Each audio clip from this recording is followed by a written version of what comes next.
I think my parents instilled in both my sister and I from a young age that it's very important to be a self-advocate. And it did come up a lot that we were needing extra time or needing things modified. The teachers might not always agree or think they have to accommodate you, but you need to stand up for yourself and speak up. I just wish that they would understand more and be more informed about it, to know what it's like and how these accommodations impact us and how important they really are. ADHD Rewired, episode 76. This is the show designed to help those of us who have really good intentions and a slightly wandering attention. My name is Eric Tivers. I'm a licensed clinical social worker, coach, and consultant. We know that starting can be the hardest part, so let's get started. But first, let me thank our sponsors. Hey everyone, I just want to let you know a couple of things that are coming up. Fall coaching sessions starts September 14th. If you missed the early registration option to pay over 6 months, you could still pay over 5 months, but you do have to register by August 17th. Go to coachingrewired.com to schedule your free consultation or call me at 224-993-9450. Also, the ADHD Rewired Book Club is coming. If you love Brené Brown, you won't want to miss this. I've teamed up with two wonderful coaches and past guests, Carolyn Dargenio of Uniquely You Coaching and Deshaun Wirt of ADD Answers. If you're interested, go to ADHDrewired.com and click on the Book Club tab at the top of the page. Meetings will be Thursdays at 6:30 Central Time to 8 o'clock. Our start date, I don't actually know the start date yet, but as soon as I do, I will let you know. So keep a lookout for that, or listen for that, because it is coming and it's going to be awesome. So let's get on with it. Take two of welcome back to another episode of ADHD Rewired. I am here in the virtual ADHD Rewired studios with Jacqueline Atkins. Jacqueline, good morning. How are you? Good. Like we've discussed before we went on air, a little flustered, but a little flustered, yes. So I think with the ADHD and anxiety that I'm prone to it, but I'll get through. So I know that you were telling me before we hit record that you had all these alarms set to be ready for the interview, and what happened? Yeah. I have an alarm for 7 a.m. to take my pills because I take Vyvanse at a really high dose, so I need to make sure to take it early. Then I had 8:30 to wake up and 11 o'clock to start preparing for this interview to set up all the equipment and whatnot. But apparently it didn't go off. But I find sometimes, because I sleep with it beside me on my iPad, that I might roll and hit something so that it might go off. But at least I'm glad I put that 11 a.m. alarm in, because otherwise I would have not made it in time. So did you take your Vyvanse? No. Oh. I didn't take it yesterday either. What time did I wake up yesterday? No, I took it yesterday. I didn't take it the day before because I couldn't fall asleep till 6:30. So in the morning? Yeah. Oh, man. The other day I posted on Facebook. It was like at 1 a.m. and I just wrote one of these like, please, brain, please let me go to sleep. I need to go to sleep. No, I don't need to do one more thing. And then I continued to do one more thing. Yeah. I was on Twitter. I usually write on Twitter when I find I'm on Twitter when my university was by bus. So I used to just tweet everything on the bus. And all my tweets would be like, I hate this person. They smell. They took my spot. They're sitting beside me. They're breathing too loudly. Yeah. Or number one pet peeve, clipping your nails on the bus. Oh, no. Ooh, just gross. the sound that tick, tick, and you just can imagine them flinging it everywhere. Oh, gross. I just had that mental image in my head and now I want it to go away. Yeah. It's just that sound. I find I'm like really sensitive to it. It just annoys you. It definitely goes right through your body almost. It's something about that. So Jacqueline, you're 23 years old, right? Yeah. Tell us a little bit about you and we'll kind of just go from there.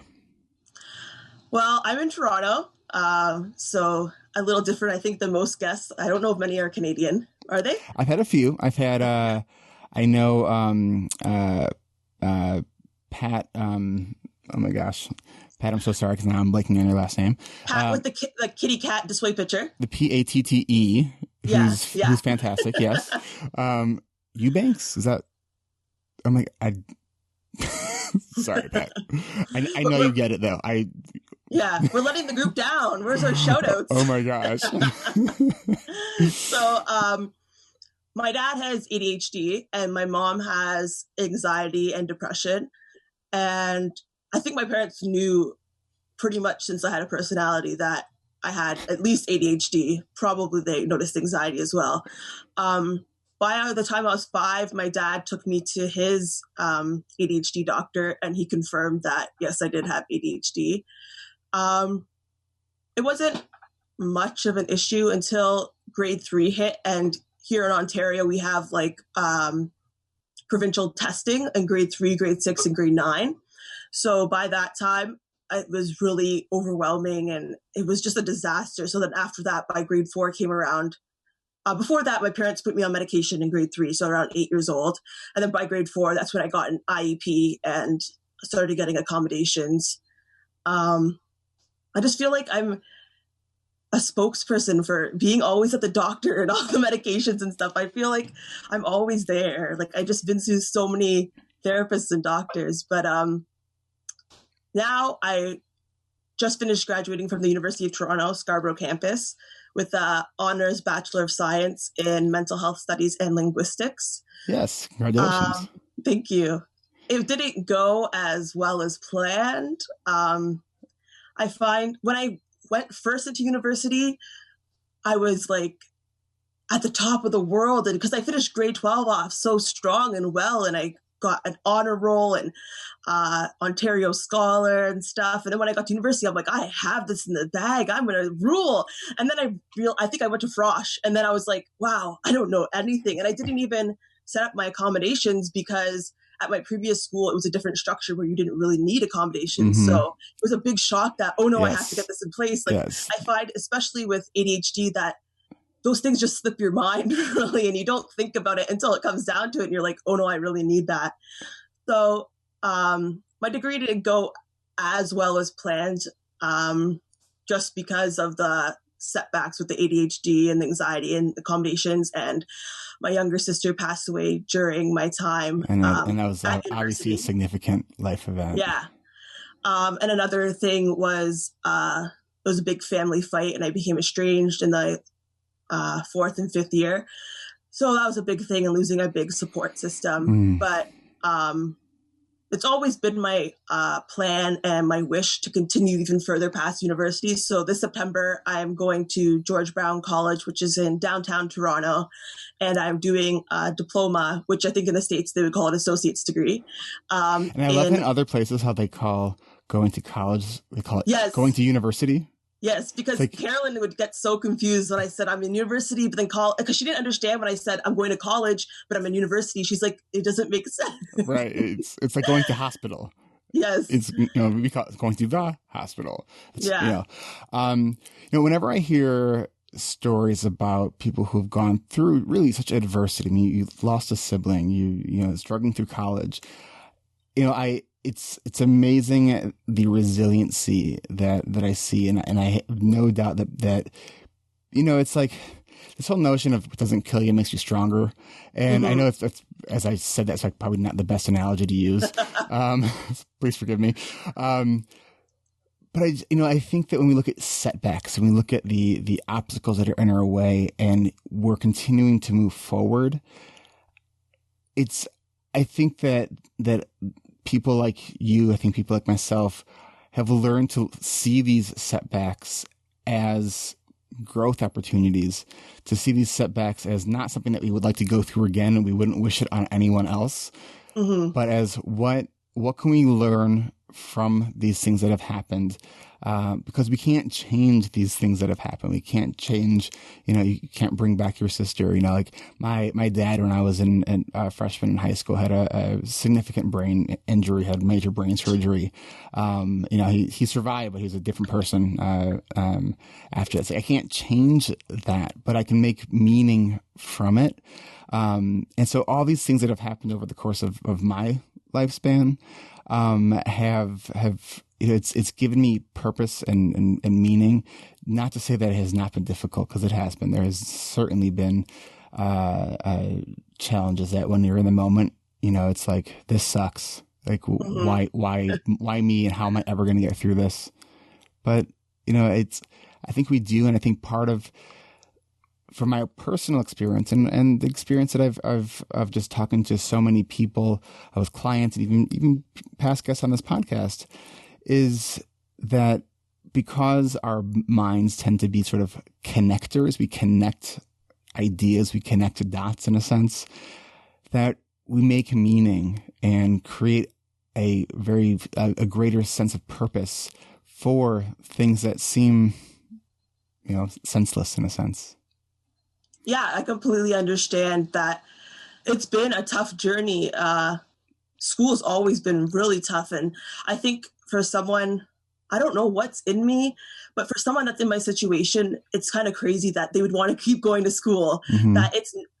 And I think if I didn't have the personality and social relationships that I do, that school would be even way harder, that it already isn't. But it's just interesting that school has never been the most fun thing or the easiest thing, but it's something that I really value and I really want to still work at, even though it's not easy. And just turning something negative into positive, that leading up to that, it was very difficult just finishing high school with ADHD and anxiety, and then going to university. And my sister, before she passed away, was chronically ill. So my parents focused a lot on her at the time, because she had a physical illness and it was pretty pressing. And then she suddenly passed away, but she had ulcerative colitis, isn't really a terminal illness. And from that point, even the day, and like, what I find hard is we weren't close friends, and we weren't like inseparable sisters. We were typical teenage sisters that fought like on the TV and, hey, they did that. But from the moment it happened, it's just like something switched off in my brain, and I took charge, and I was calling everyone to come visit. I was organizing stuff for the funeral. And now that there's been 3 years, during that time, I don't think I was that into volunteering. I volunteered at a hospital weekly in a classroom, but since she's passed, I've really embraced things that exemplify her. And I'm an advocate for organ donation, which she did and helped 6 different people. We helped raise over probably $12,000 for Crohn's and Colitis Canada. And then there's the Starlight Foundation of Canada, and they helped grant a wish for her in May 2012, and we went to Disney World and Harry Potter World. And so since then, we've been invited to their gala to speak, and I volunteer at some events for them, and it's just great to. And didn't you tell me that you also have worked at a camp for bereaved children? Oh yeah, I forgot. And I volunteer. There's 2 camps. One's for kids with cancer, but they have a special session that's for siblings that have lost their sibling to cancer.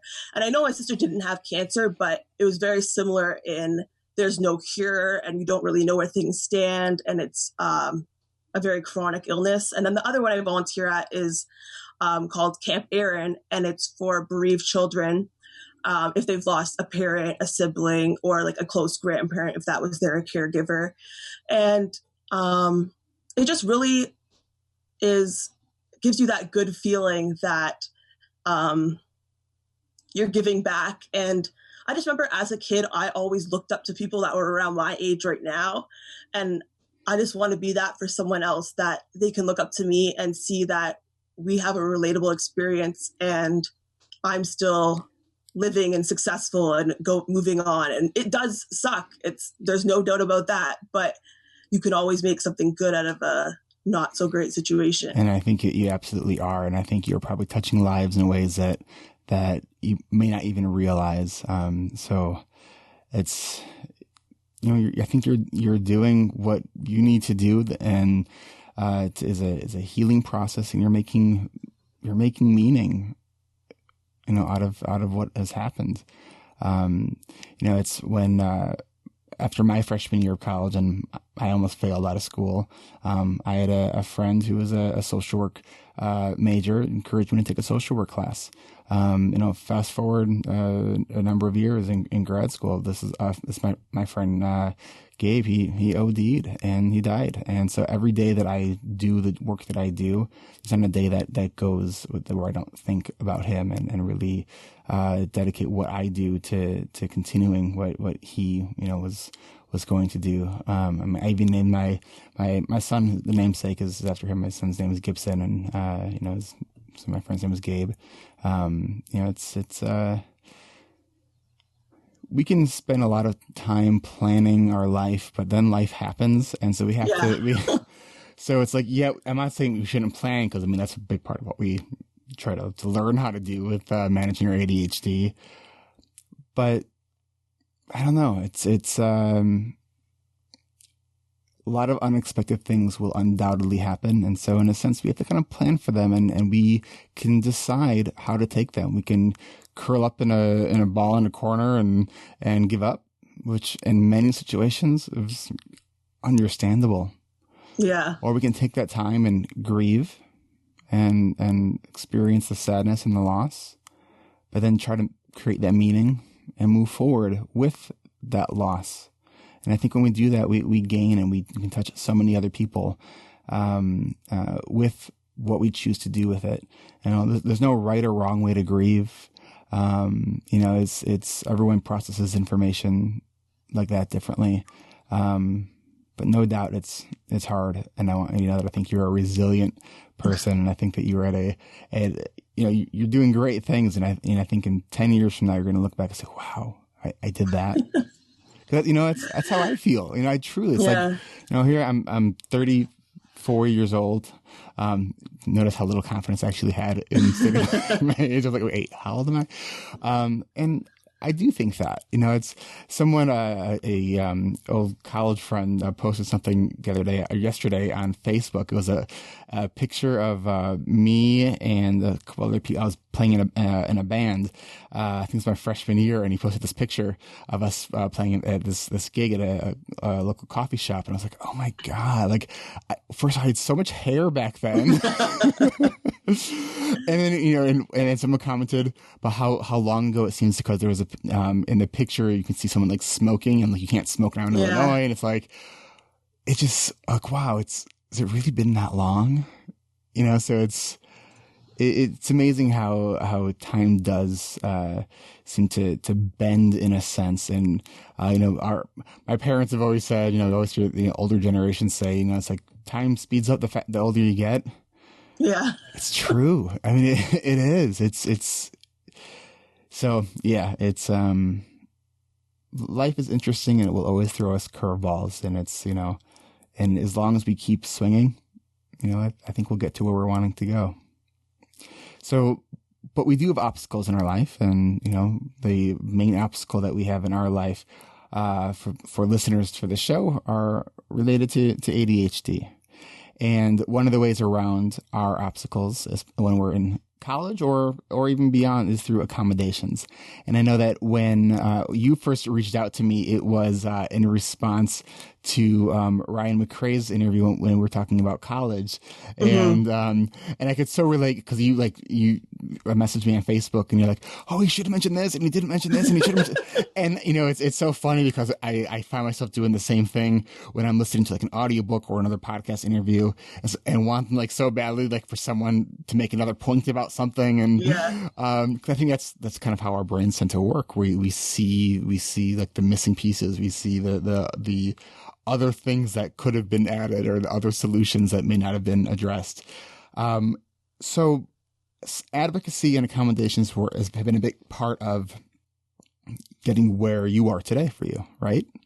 Yeah, absolutely. I think my parents instilled in both my sister and I from a young age that it's very important to be a self-advocate, and the teachers might not always agree or think they have to accommodate you, but you need to stand up for yourself Because they're and wrong. speak up. Yes. And you need to say something. That if you don't say anything, then nothing's going to happen.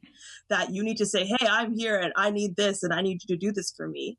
And both me with ADHD and anxiety and my sister with her physical illness, that it did come up a lot that we were needing extra time or needing things modified.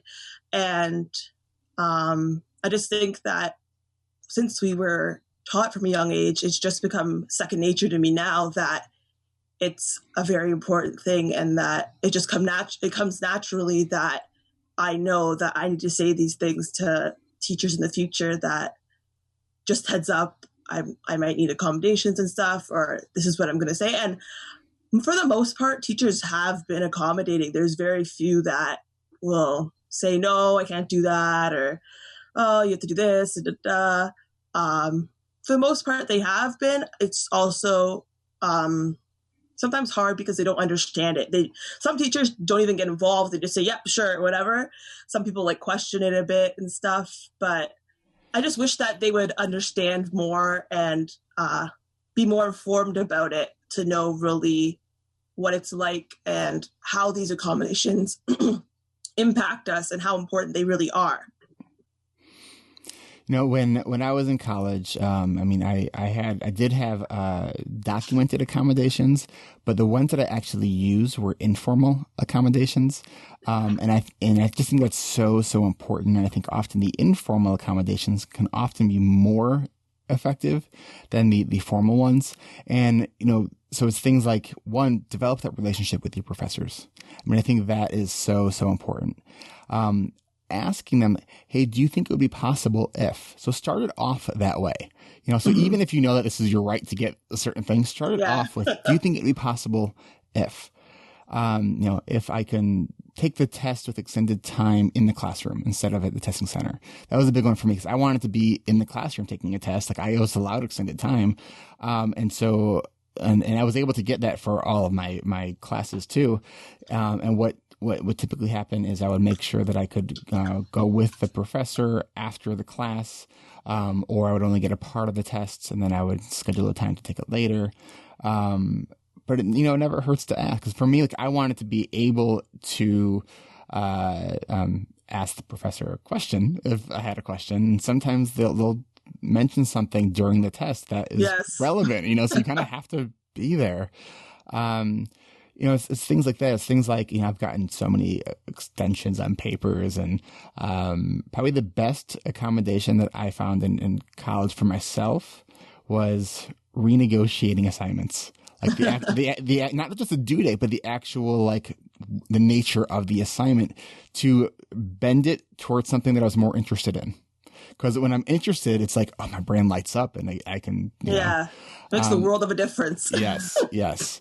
And so I think starting there, showing your professor that you're taking the time to get extra help when you need it. Going to the office hours for your professor. The one accommodation I wish I had in college that I didn't get is having a note taker. Oh, that's the most basic one at the university I went to. Okay, so you got a note taker? Yeah. And I am horrible at taking notes. I just don't know what is the important thing to write down, or I just get so caught up in it. And so I'm trying to write every little thing down, and then I miss one thing, and I'm just so hung up on missing that one thing, and it just bothers me. And I'm like, oh, now my notes are incomplete. And so it just really helps to have someone else's notes. So usually I don't take notes, and I just focus on listening to the lecture. Mm-hmm. And then at a later date, if I needed to study or just go over, then I have that student's notes to look over. Have you ever tried doodling your notes? Drawing them? Not really. I've tried a bunch of like techniques where they have a chart and you're supposed to write like in certain spots, and I've been like informed about all of them, but I just never found anything worked. I found when I write by hand, I'm way too slow. Then when I write by do the computer, then I get distracted way too easily. Yeah, no, speaking of distraction, I just saw like an alert on my phone pop up, and I'm like, which I usually don't have. And the only reason I have it popped up, the phone in front of me, is because I did want to look up, it's Pat Rosebank. I was close. And she was in episode 36, the episode of Surviving School with Comedy. So sort of related to what we're talking about, ways of surviving school. So Pat, sorry, but now you got like an extra mention, and it's like the benefit of someone screwing up your name. Now we get to talk about how we screwed up your name, and people are talking about you. She actually lives in Toronto, somewhere near me. I haven't ever met her, but we've talked over the groups and stuff. And I think she works something in theater, and she showed us all of her amazing costumes. Oh my gosh, Pat is a character. She is a larger than life character. Yes, and kind and sweet. So, okay, now. So my distraction just created a conversation, which then distracted the conversation. So you know what? Here's what we're going to do. This is going to be a really good time for us to take a quick break, and then we will be right back. No Audible jingle this week because I want to actually share what I've recently listened to and what I am looking forward to listening to and what I'm listening to right now. So right now I'm listening to Procrastinate on Purpose by Rory Vaden. I'm about halfway through it right now. I have 3 hours and 21 minutes left of it, and I really like it. One of the key takeaways right now that I'm getting from it is he takes that kind of priority matrix of importance and urgency and adds a level to it from on the importance scale, and it adds significance, and it's looking at time, the time scale in which something is important. So I'm actually getting some really nice insights in this book, and I would encourage you to check it out as well. That's Procrastinate on Purpose. My last book that I read before this one was one of the best books that I think I've listened to since becoming a member of Audible, and that's Amanda Palmer's The Art of Asking. Besides from it being a great story, and besides from Brene Brown actually writing the introduction to the book, she's also a musician, and interweaved throughout the entire book is her music, which just adds such an incredible dynamic element to this book. That's The Art of Asking. And right now I am looking in my cart. I have already ordered, the pre-ordered, it's called Rising Strong, The Reckoning, The Rumble, The Revolution. This is Brene Brown's new book.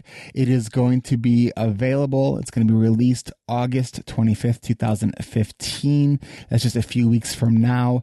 So you can pre-order it now if you have not done so already. If you are not a member of Audible, get a free download. Go to audibletrial.com/ADHD Rewired. Learn, grow, and connect. Improve your time management, planning skills, and overall productivity. Chart your course and get support along the way.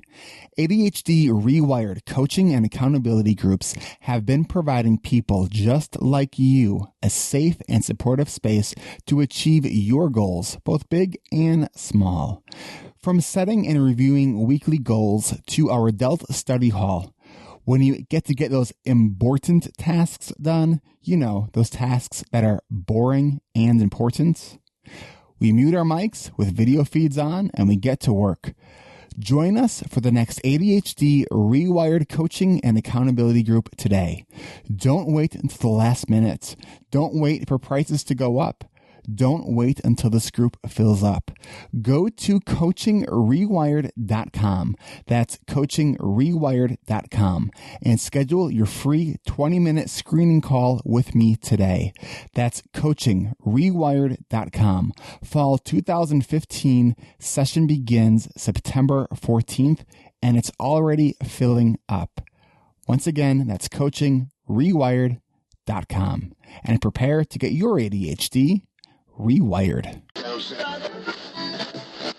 All right, we are back. Before the break, got a little distracted, but we were talking about accommodations and note taking. One of the things too that I wish that I had in college was the Livescribe Smartpen. Are you familiar with this? My dad has it. Oh, does it? He moved it from his desk over here, but he swears by it. It's the one where you write in that special notebook, right? And it like records it, and you can PDF it and stuff. Well, not only does it record like a PDF of what you wrote, so it has an audio recorder on it, and what you can do is everything is timestamped. So if you take the pen and then you tap on what you wrote, it will play back the audio that was being said or that was being recorded at the time you wrote that. Mm-hmm. So you can be in a college course or even in a business meeting, and someone can it can really change how you take notes, because you can write a word down, and then maybe even with a big question mark. So all it has to do then is it cues you. Okay, I can go back and listen to this again. I think it's a great tool. I have one. It stopped working. And then I got an iPad, but I've gone back to writing by hand, because I just think getting code's better for me. And I've been thinking for a while about getting a newer one. I don't know why I haven't pulled the trigger yet. Maybe it's that indecision thing that, it's, I think about it and think about it and think about it, and I don't know.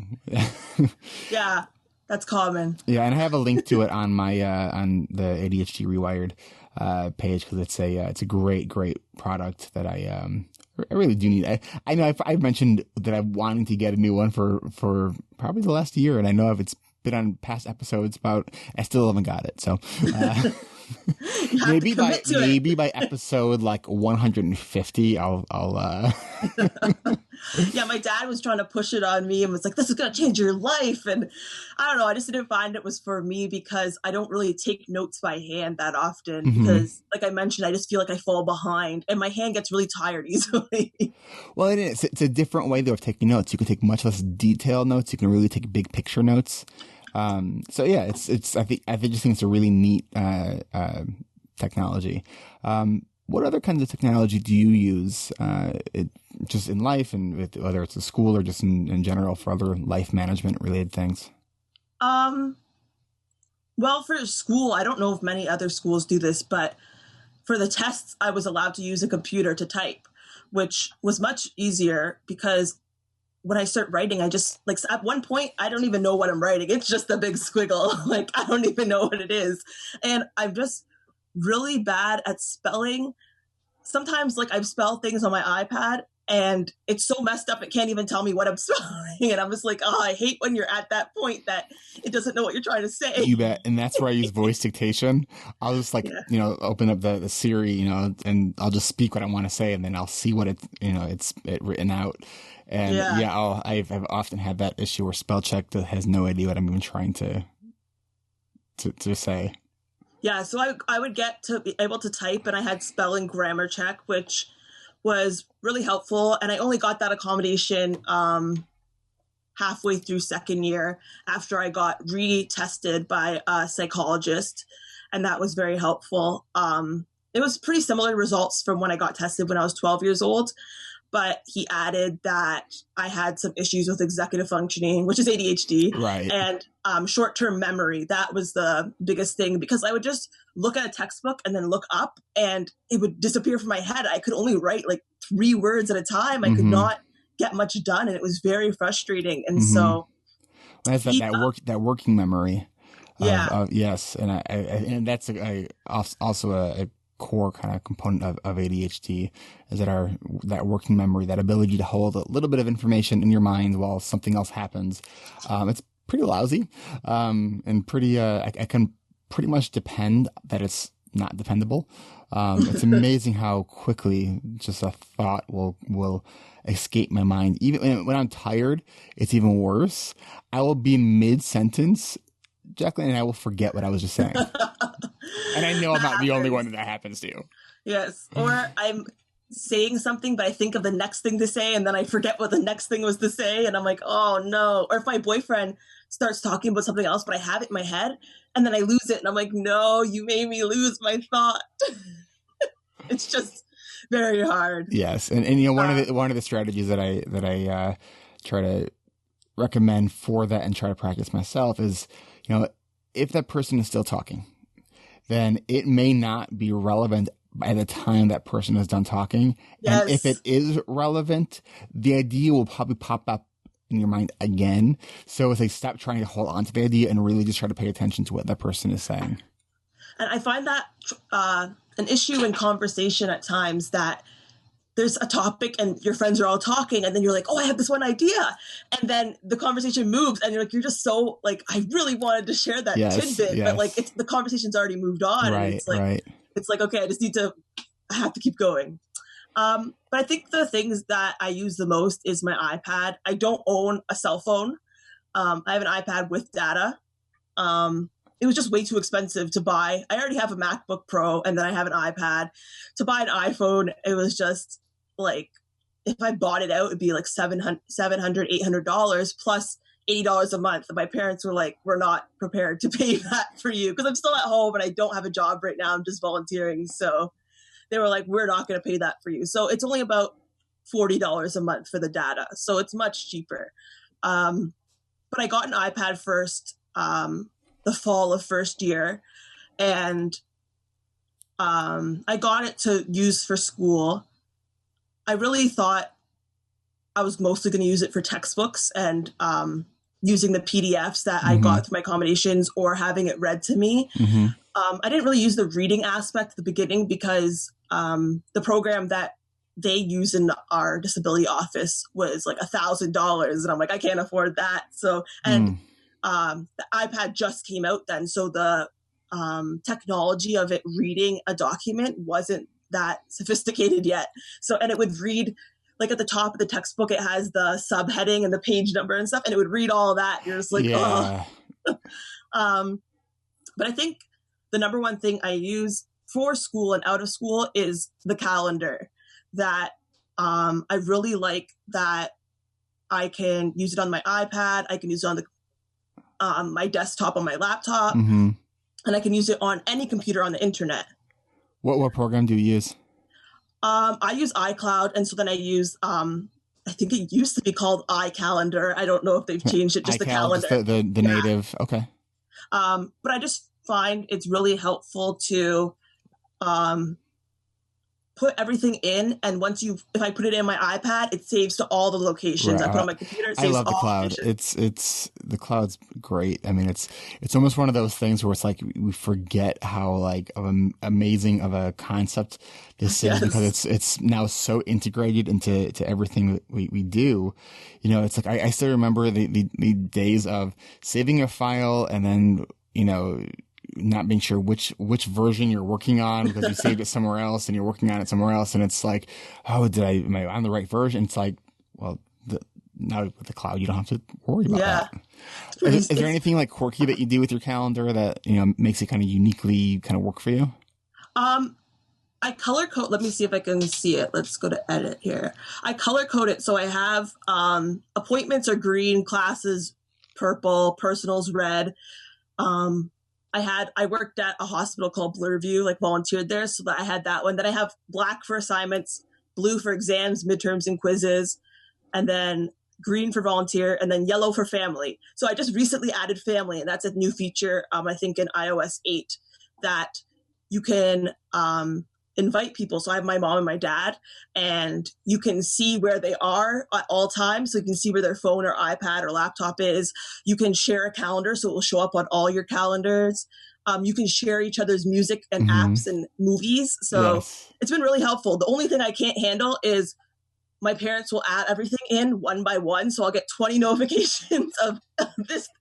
Gary added this, Lynn added this. And I'm like, oh, and they do repeat, but they do repeat forever. So it just keeps going and going and going. Because it's like my dad has his psychiatrist appointments, or my mom has her workout classes. So I go in and I delete it. And I stopped it till September, because by then I'm going back to school and I already put my new schedule in. And I was like, it's just overcrowding mine. And they're like, well, you can just shut it off. And I'm like, yeah, you can just deselect it. Right. Yeah, but then I'm like, I don't know where you are then. So I need to kind of keep it on there. One of the things that I will do sometimes in my calendar is I'll add you know how there's like the picture calendar or the keyboard with like the different emoticon. Yeah. I often will add that to like appointments so I can quickly glance and see just by picture. I'm a very visual person. So like if I have an appointment where I have to drive somewhere, I'll add the drive time in my calendar and I'll add like some pictures of cars like right above it. So, so I can quickly see that, okay, that's my calculated drive time.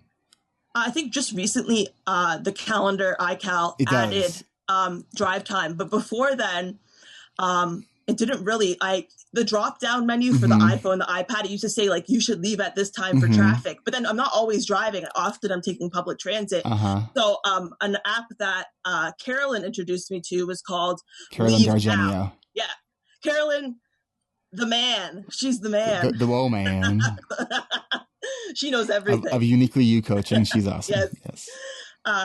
So it's called Leave Now, and it automatically imports your calendar, and you can select if you're going to be taking public transit, driving, walking, and it'll remind you 10 minutes before you need to leave and when you need to leave. That's awesome. So I just love that because I was like, oh, it's just so much easier. But by the time I started using it, the second semester of last year, I was much better at leaving on time. I would leave usually an hour and a half before my class started.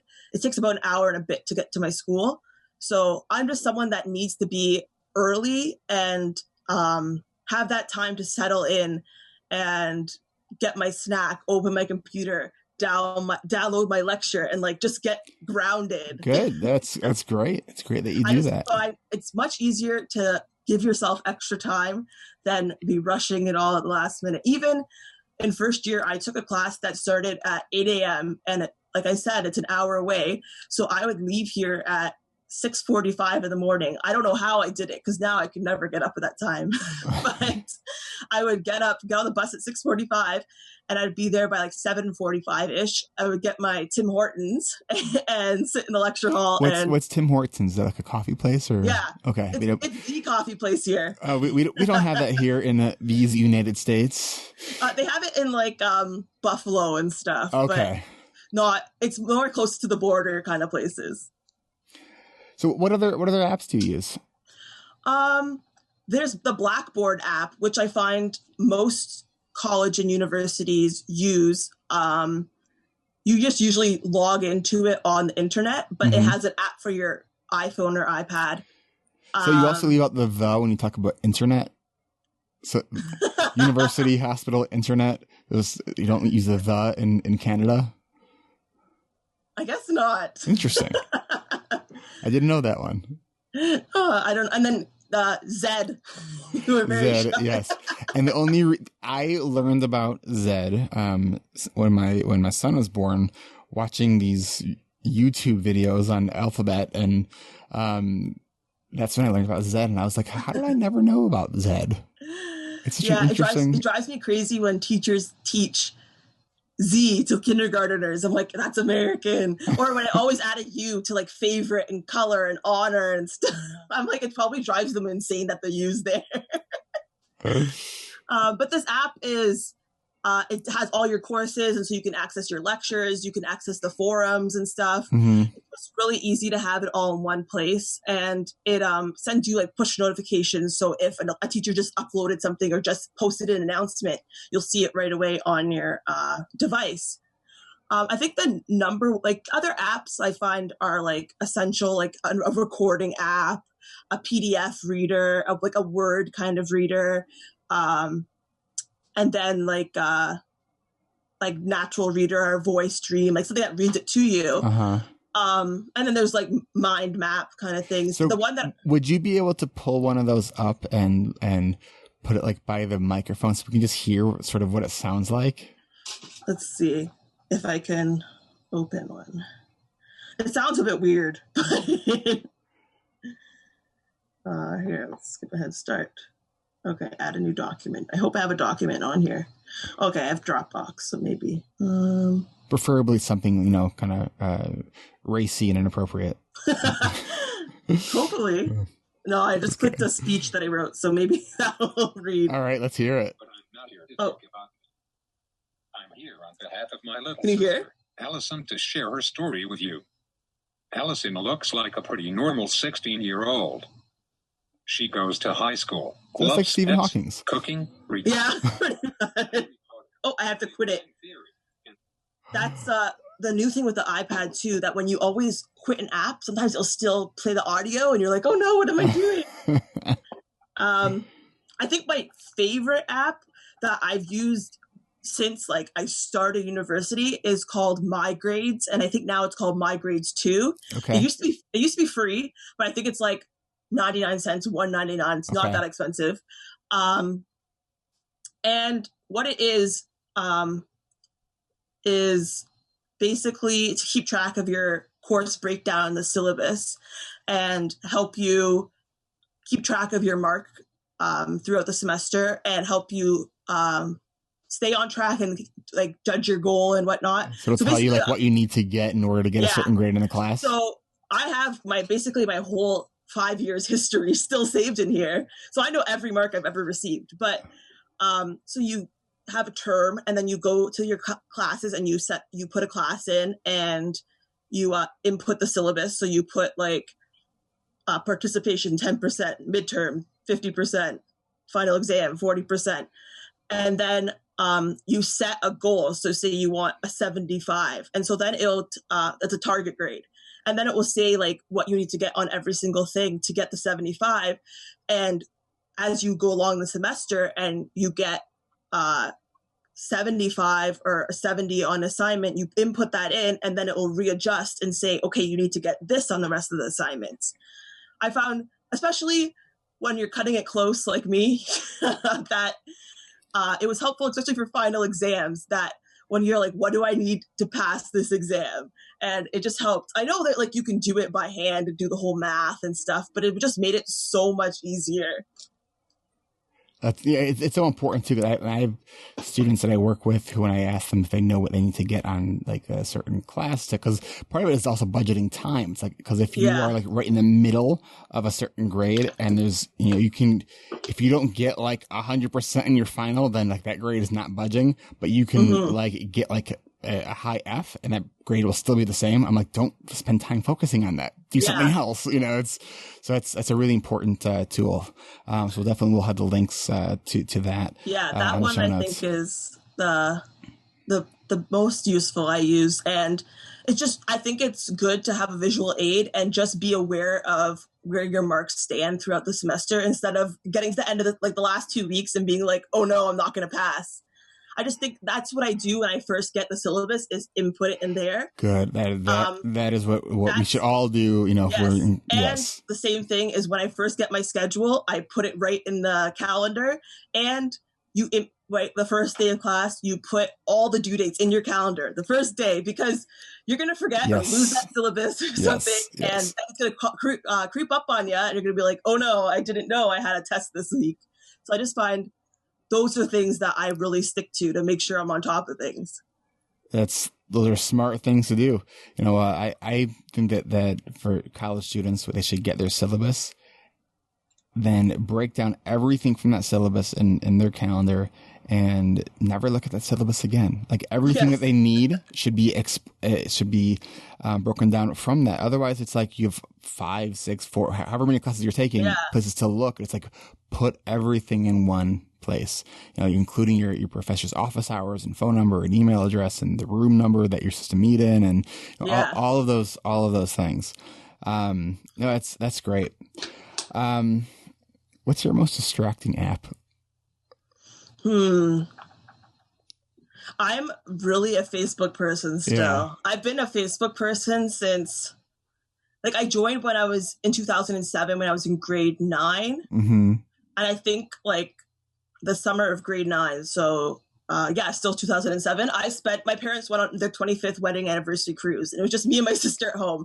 And my dad had brought home white MacBooks from his work. So we each had an old MacBook for the summer.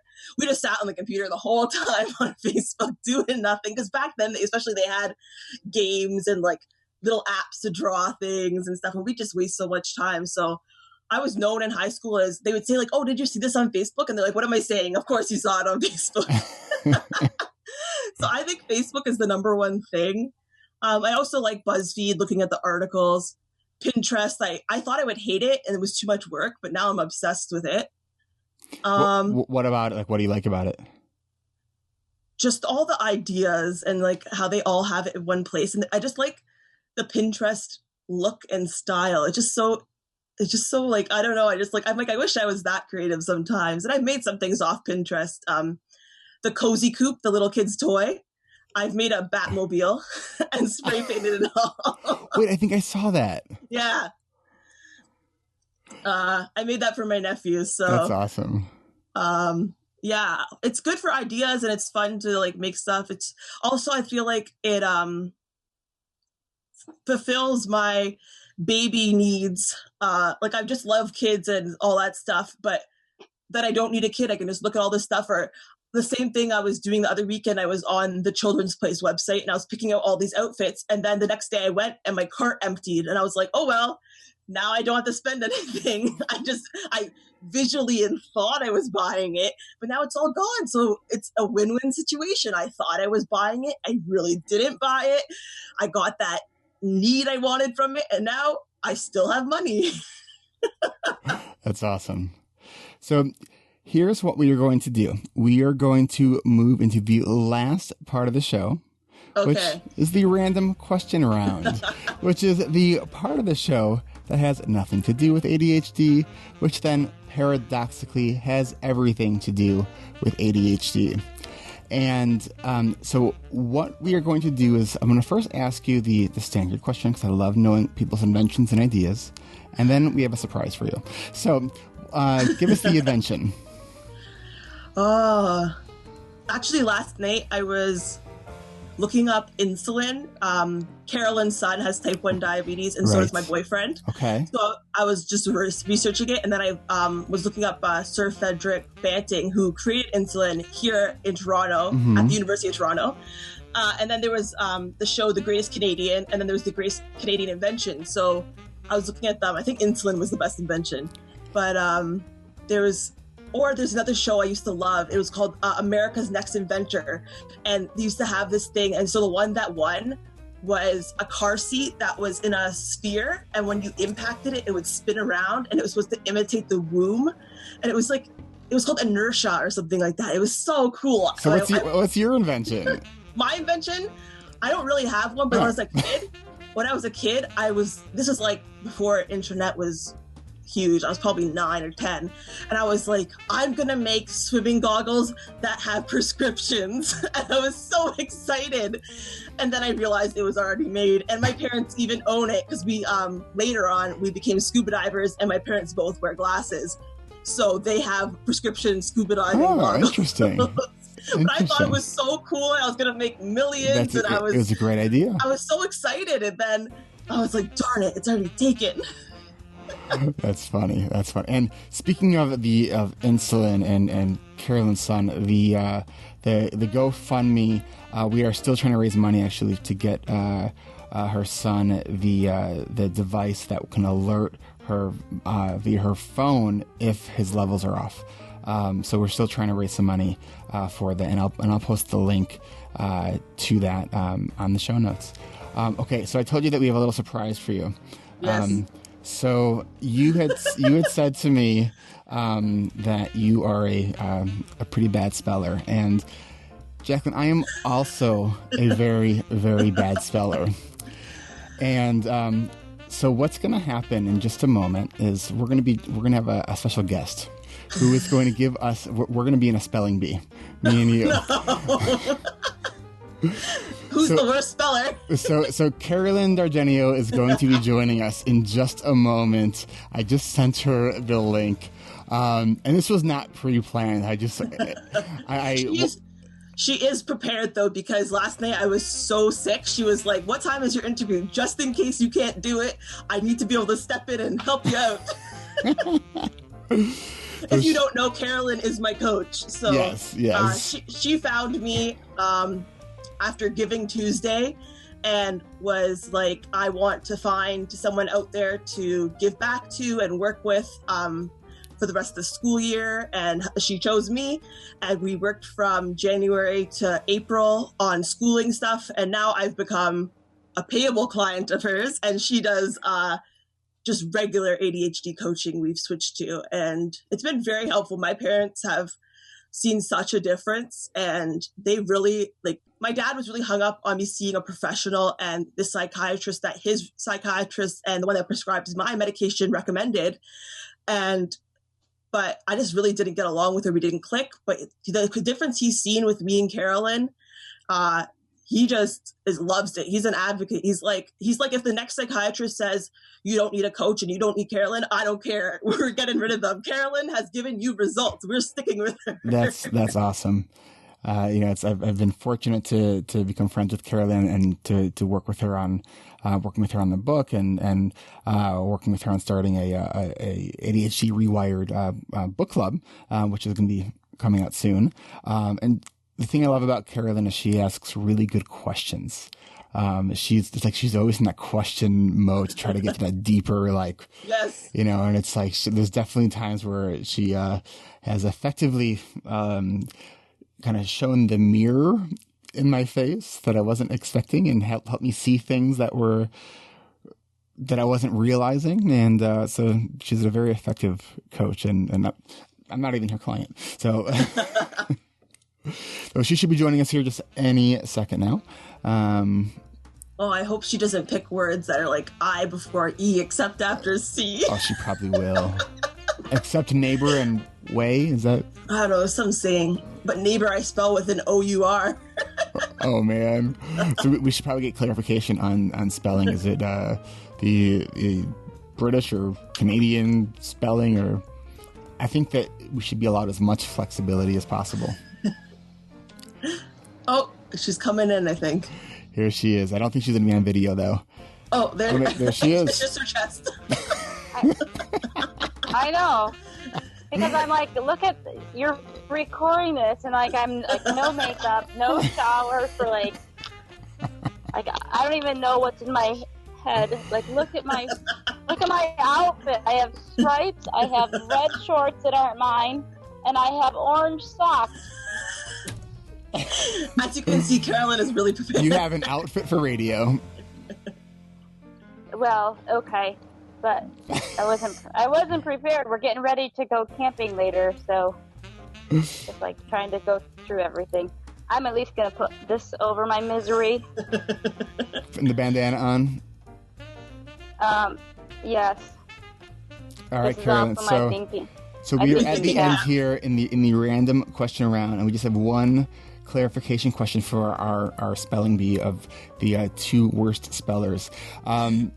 Are we allowing flexibility for both the English and British Canadian spelling? Are we allowing the OURs if the word has an OUR? Yes. I was thinking then as much flexibility. Can we maybe have a creative spelling round? I'm pretty good at that. For someone who studied phonetics and that was my favorite topic, I'm horrible. Especially Pokemon names. I see them and I'll make up an extra letter and syllable, and my boyfriend would be like, where did that come from? What word are you looking at? Well, not for nothing. Pokemon names are hard.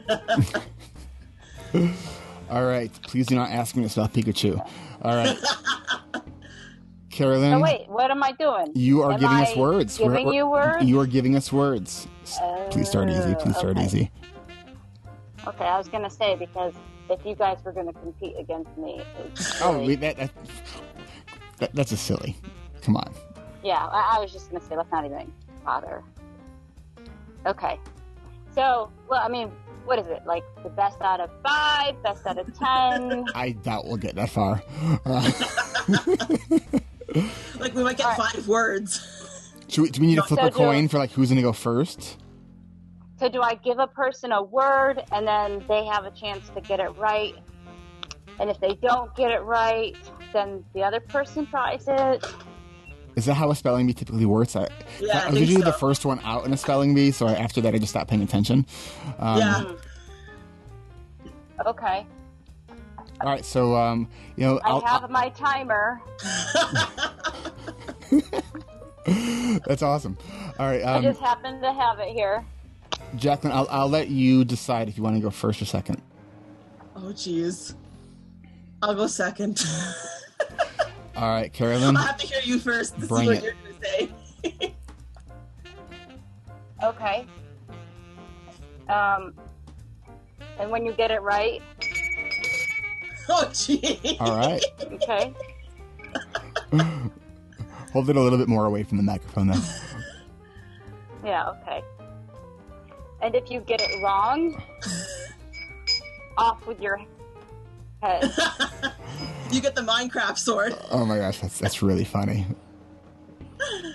You can tell she has kids. That makes great radio, showing her Minecraft sword. All right, let's do it. Okay. You do know that I give my students spelling tests. Oh, jeez. Yes. So, I'll start easy. Who gets this first one? I do. Eric. Okay, Eric. Scissors. Oh, you said you were going to start easy. Well, I mean, it's an item that you use often. I know what a scissors is. Scissors. Am I allowed to write it down to see if... Sure. Where's a pen?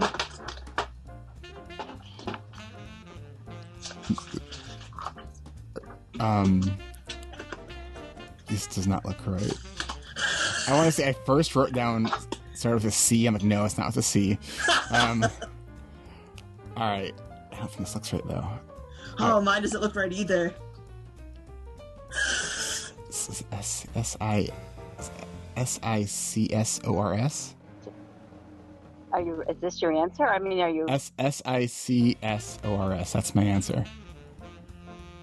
No, the answer's wrong.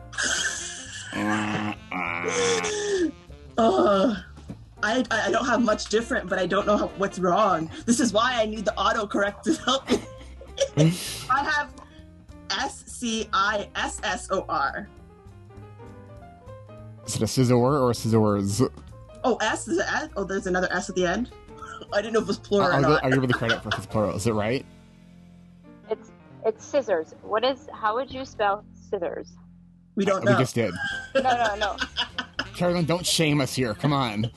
No, Jacqueline, she didn't finish it. She asked. Oh, at the S at the end. C-I-S... No, I say the letters wrong, too. S-I-C-S-S-O-R-S. Stickers? No, that's wrong, too. But I think that you were closer. He only had one S. I had two. And the correct spelling is? Yeah. S-C-I-S-S. Oh. That's what I did. That's what I spelled. I didn't see the SC. No, the first time I thought you did it, but you forgot the S at the end. And then Eric, asked, is it scissors or scissors? That's why I asked for the clarification. But then the second time... It backwards, though. You said S-I-C. All right, I think I'm gonna give it to you. I'll give it to her. I'll give it to her. Okay, yep. So for you listeners, Jacqueline just showed me a piece of paper where she wrote it out, and the very first one she had correctly spelled. All right, that works. All right, let's do let's have a 3. Okay. And please, an easier word. Cat. Okay. So an easier word than scissors. How about ADHD? Yes. 80. Yes. HD. I love that you said that. That's so funny. Okay. How about... I know hard ones. All right, just give us whatever. Okay. Vacuum. Oh, I didn't know that. Oh, no, I don't. I get confused between the C's and the U's. I think there's a weird U thing, isn't there? Yeah, there is. Wait. I'm writing it multiple times, seeing which one looks right.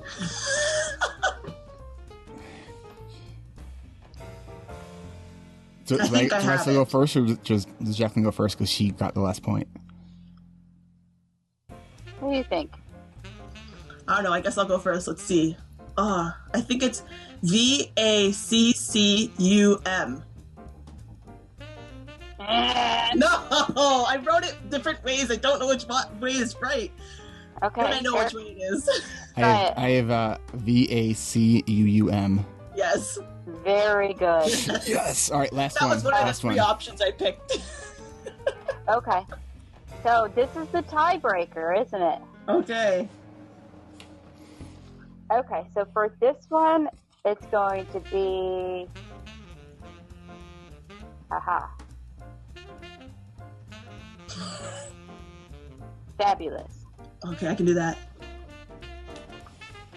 No, I can't. But you are. It looks wrong when I'm writing it. All right, I think I have this one.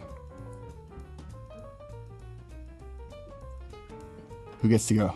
Yeah, I know. Okay.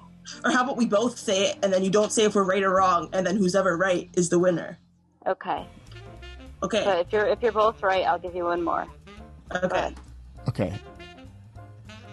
Wait, at the same time? That's going to be hard to... No, like you just go, then I go, and then she'll say who's Okay. right or wrong. All right. Yeah. FABULOUS. Oh, no. I did FABULOS. I did Eric is OUS. right. I did I did first. I did I am the best, FABULOUS. worst speller in the world. Eric is right. Eric got that right. Carolyn, thank you for being the, The the winner spelling of- bee. Is this the first? The first? Yes. This is the first ADHD Rewired spelling bee. The first worst ADHD. The first worst ADHD spelling bee winner. Does that make you the worst? Is that like the last place champion kind of idea? I don't know. But we do have to wrap this up. So, Jacqueline, thank you so much for being a guest. Carolyn, thanks for coming on at the last minute. This was fun. Jacqueline, I'm going to hang up. All right. See you later. Bye. Bye. And that was fun. Never done that before. So I'm just waiting for Carolyn to hang up. It's weird. Trying. It's weird seeing her on video because I never see her on video. We That's only funny. do FaceTime audio. All right, I'm gonna kick her out. Let's see. Remove. Okay. So thank you again. Let people know where can they reach you if you you even want people to reach out to you. Oh no, for sure. Okay. People often are like, should I talk to her? I'm a very open person that's willing to share and stuff. But I'm on Facebook, Jacqueline Atkins. You'll see my name in the write-up. Otherwise, my email is jacqueline.atkins@icloud.com.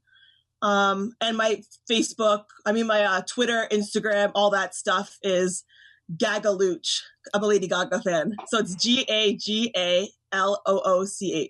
It's sort of ironic that you have a Twitter handle that might be hard to spell. Well, Jacqueline, thank you so much for sharing your stories, your tips and strategies that you're using with college. And I really appreciate you coming on and spending the hour with us. Thank you for having me. All right, I'll see you in the community. Okay, thanks. Right, bye-bye. Thank you for listening to another episode of ADHD Rewired.